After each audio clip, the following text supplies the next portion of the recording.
This is The Wire for 2300 Zulu, March 9th, 2026. Precedence is routine. Information cutoff is 2200. Bottom line up front. Terror attack strikes New York as protesters targeted with IEDs. American bombing of Iran continues as Iranian drone strikes regularly target oil infrastructure in the Middle East. Beginning with international events, in the Middle East, the war continues with both American strikes on Tehran and Iranian strikes on Tel Aviv continuing over the weekend. The American shock and awe campaign continues day and night, with increasingly more substantial bombings taking place over the weekend. Iranian drone strikes continue as before, with several strikes of note being carried out over the weekend. As of this morning, the Fujairah oil industry zone in the UAE is still on fire from last night's attacks. The Bapco refinery in Bahrain was also struck again several times over the past few weeks, along with the desalination plant in Mamir. The fuel point at Kuwait International Airport was also struck over the weekend, as civilian flights throughout Kuwait remain grounded until further notice due to Iranian targeting efforts. In the Strait of Hormuz, the impacts to shipping remain constant, with one commercial vessel reporting being struck by a drone in the Saudi port of Jubail on Saturday. This morning, Bapco declared a force majeure for their contracts, indicating that they are unable to meet the obligations of their contracts due to the war impacting operations.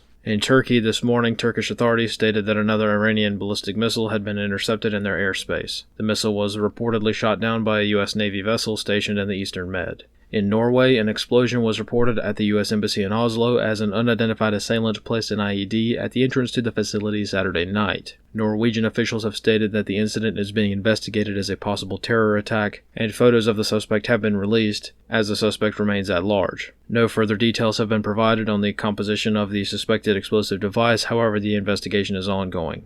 On the home front, in New York, on Saturday, an anti-Islam protest outside Mayor Mamdani's residence was attacked by counter-protesters, which involved terrorists attacking demonstrators with IEDs. Initially, groups of protesters were separated by the NYPD. The group protesting against Mamdani and against Islam in general was separated from a group of counter-protesters by pedestrian barriers, as is customary for events where protesters have a high likelihood of attacking each other. In this case, two of the counter-protesters arrived with IEDs, lit their fuses, and threw them over to the main protest group, targeting the small group of about a dozen anti-Islam protesters. Both of the IEDs that were thrown failed to detonate, as the impact with the ground extinguished the lit fuses. The suspects were immediately detained at the scene, and a search of the area revealed additional IEDs located in a parked vehicle adjacent to the event. The two suspects have been identified as Emir Balat and Ibrahim Kayumi, both residents of Pennsylvania. More details are expected as the investigation continues. Analyst comments for this wire. A bit of backstory is needed to explain the context for how important the attack in New York City actually was. The protest that started everything was an Americans Against Islamification protest organized by Jake Lang, who has become infamous for going into Islamic strongholds and holding protests that are intended to inflame tensions. This context may result in many people being tempted to roll their eyes and dismiss this attack due to the history of Lang's protests usually being rather theatrical. For instance, the day before the IED attack on his group, he crashed a vigil to the Ayatollah, driving by the event in a U-Haul van with a goat and an American flag. Theatrics aside, however, Saturday's IED attack was a very big deal that should not be ignored as a publicity stunt, because it's possible that this attack inadvertently exposed a much wider and more substantial terrorist network. This hunch is due to the composition of the explosive devices themselves. These were not the standard low-grade pipe bombs that are the usual terrorist go-to for attacks like this. NYPD officials have stated that the devices were comprised of triacetone triperoxide, or TATP, which is a powerful homemade explosive, or HME, compound that is highly unstable if made in an improvised weapons lab. Speculating a bit regarding this attack, it is unlikely that a terrorist group would build such substantial IEDs solely to target a dozen people at a pop-up protest. These take time to make, and the protest was only announced a few hours before it began. It is possible to make a batch of TATP in a day, however, it's very unlikely that the explosives were made for this specific event. And for a bomb maker who seeks to avoid getting the nickname Lefty, these explosive compounds require some level of competency and experience to make. As a result, it's far more likely that these explosives were intended for some other target, before the last-minute protest caused the target to shift to the most emotionally motivating target. It's possible that a terrorist cell saw Lang's defilement of the Ayatollah's vigil the previous day, and decided to take some of the pre-made explosives to commit a terror attack the next morning when he announced the protest at Mamdani's residence. If this theory bears any weight, it's possible that there are other individuals elsewhere, either acting on their own or in coordination with more organized groups, which are probably sitting on similar armaments. Exactly where these cells are located is anyone's guess, but since the two attackers themselves traveled all the way from Pennsylvania to conduct the terror attack, these threats are not endemic to New York City alone. This concludes The Wire for 2300 Zulu, March 9th, 2026.